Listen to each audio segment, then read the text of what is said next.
Okay, haven't done a video on this attachment in several years. In fact, I think we've lived two different places. Or no, maybe we just moved. I can't remember. Anyway, this is my Model 20 compressor for a round fender. And I need to go, earlier today, I needed a couple nuts and bolts off of some scrap machines that I have. I have a scrap pile out back.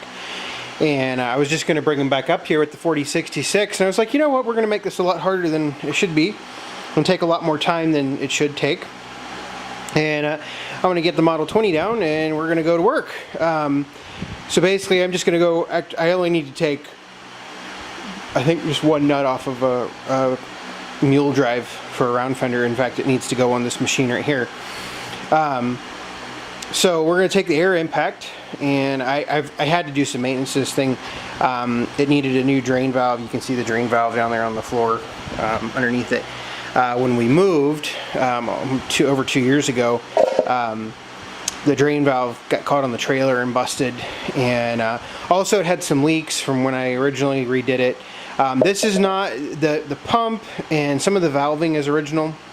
But overall, I think I said this in the video that I first did. The tank is not original. The mounting plate is original, but the tank is not original. I replaced the tank. The original tank had a hole in the bottom of it, and you know, you could opt to weld the bottom of the tank, but I'm not going to weld something that's going to hold pressure.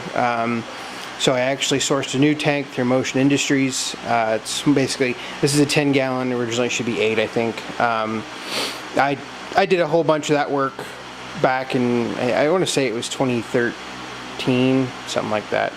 So anyway, I figure I would load the camera up now that I've got it fixed. I've got the new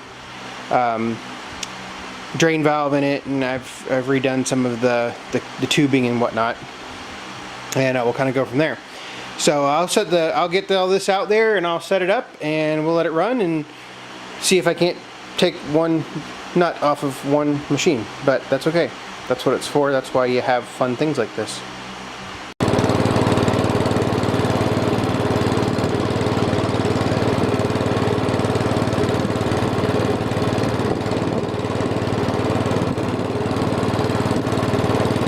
I'll have to apologize for the wind.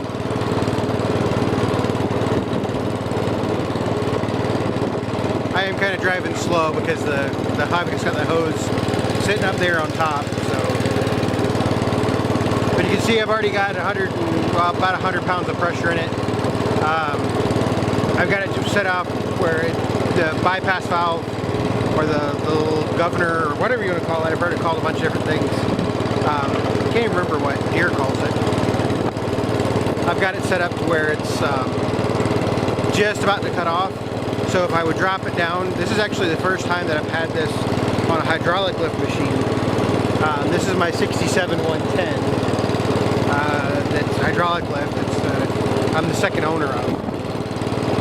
So let me get set up, and we'll I'll undo one nut.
Well, that was a waste of 5 minutes of your life, wasn't it?